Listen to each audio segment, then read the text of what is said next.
ঢাকা থেকে রিলে করে শোনানো হলো বাংলাদেশ বেতার সিলেট। এবারে শুনুন আমাদের স্থানীয় খবর। আসসালামু আলাইকুম। আজ সোমবার 24 আষাঢ় পহেলা মুহররম। বাংলাদেশ বেতার সিলেট সংবাদ পড়ছি রিফাত আরা। বৃষ্টিপাত কম হওয়ায় সিলেট নগরের জলাবদ্ধ এলাকা থেকে পানি সরে যাচ্ছে, তবে উপজেলা পর্যায়ে এখনও বন্যা পরিস্থিতি অপরিবর্তিত আছে। পানি উন্নয়ন বোর্ডের তথ্য অনুযায়ী সিলেটের প্রধান দুই নদী সুরমা ও কুশিয়ারার 4টি পয়েন্টে পানি বিপদসীমার উপর দিয়ে প্রবাহিত হচ্ছে। এর মধ্যে সুরমা নদীর কানাইঘাট পয়েন্টে গতকাল বিকেল 3টায় বিপদসীমার 48 সেন্টিমিটার উপর দিয়ে পানি প্রবাহিত হচ্ছিল। কুশিয়ারা নদীর অমরশীত পয়েন্টে গতকাল বিকেল 3টায় 69 সেন্টিমিটার, শাওলা পয়েন্টে 9 সেন্টিমিটার এবং গতকাল সকালে ফেঞ্চুগঞ্জ পয়েন্টে পানি বিপদসীমার 97 সেন্টিমিটার উপর দিয়ে প্রবাহিত হচ্ছিল। এদিকে সিলেট বিভাগীয় কমিশনার অফিস জানায়, তৃতীয় দফায় বন্যায় সিলেট বিভাগে 375টি আশ্রয় কেন্দ্র খোলা হয়েছে। এর মধ্যে সিলেট জেলায় 213টি, সুনামগঞ্জে 45টি, হবিগঞ্জে 8টি, মৌলভীবাজারে 109টি আশ্রয় কেন্দ্র রয়েছে।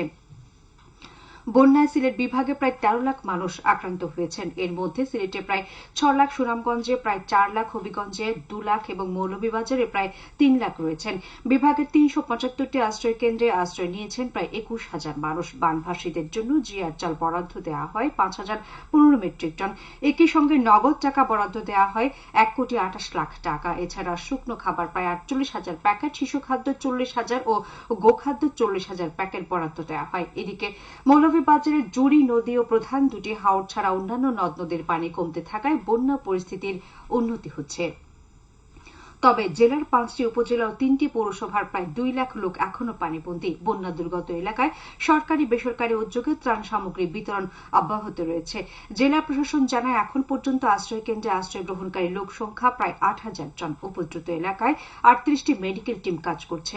পানি উন্নয়ন বোর্ড জানায়, গতকাল বিকেল 3টা পর্যন্ত মৌলভীবাজারের শেরপুর পয়েন্টে কুশিয়ারা নদীর পানি বিপদসীমার নিচ দিয়ে প্রবাহিত হচ্ছে। জুড়ি নদীর পানি বিপদসীমার 172 সেন্টিমিটার উপর দিয়ে প্রবাহিত হচ্ছে।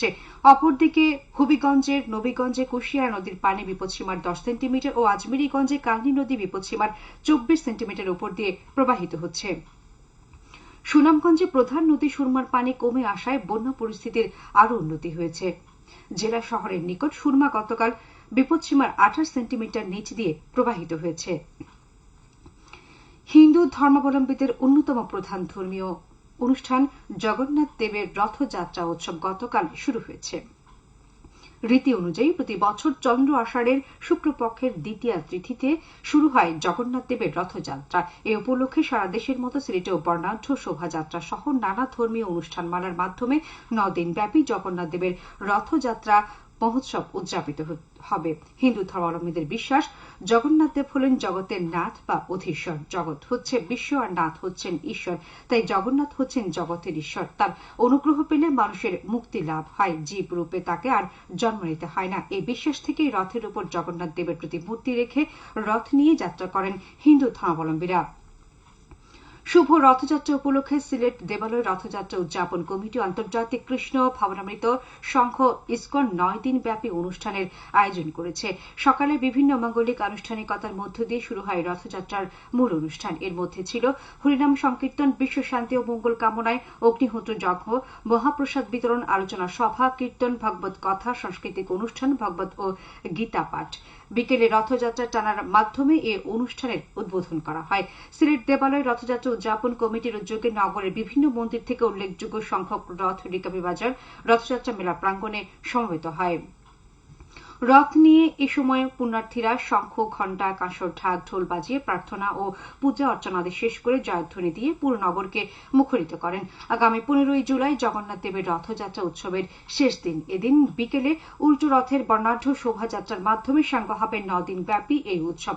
মৌলভীবাজারে উৎসাহ উদ্দীপনায় উদযাপিত হচ্ছে জগন্নাথ দেবের রথযাত্রা। সকালে জেলা শহরের পশ্চিম বাজারের জগন্নাথ দেবের আখড়ায় প্রধান অতিথি হিসেবে উপস্থিত থেকে রথযাত্রার উদ্বোধন করেন পৌর মেয়র ফজলুর রহমান। জেলার কমলগঞ্জ ও শ্রীমঙ্গলে অনুরূপ কর্মসূচির মধ্য দিয়ে 9 দিন ব্যাপী রথযাত্রা উদযাপিত হবে। এবারে শুনুন কৃষি সংবাদ। কৃষকের মধ্যে বিনামূল্যে সার ও বীজ বিতরণ করা হয়েছে গতকাল হবিগঞ্জের নবীগঞ্জ উপজেলা পরিষদে। এই উপলক্ষে আয়োজিত অনুষ্ঠানে প্রধান অতিথি ছিলেন সংসদ সদস্য আমাতুল কিবরিয়া চৌধুরী কেয়া। এ সময় ১৫০০ কৃষককে এসব সার ও বীজ দেওয়া হয়। এর আগে এক স্থানে উদ্বোধন করা হয় ৩ দিন ব্যাপী কৃষি মেলা। সবশেষে আবহাওয়া। আজ বেলা ১টা পর্যন্ত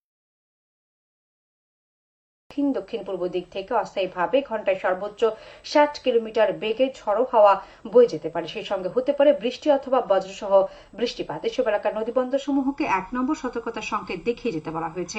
আজ সিলেটে সূর্যোদয় হয়েছে ৫টা ৯ মিনিটে এবং সূর্য অস্ত যাবে সন্ধ্যে ৬টা ৪৬ মিনিটে। সংবাদ শেষ হল। পরবর্তী স্থানীয় সংবাদ প্রচারিত হবে দুপুর ১টা ৫ মিনিটে।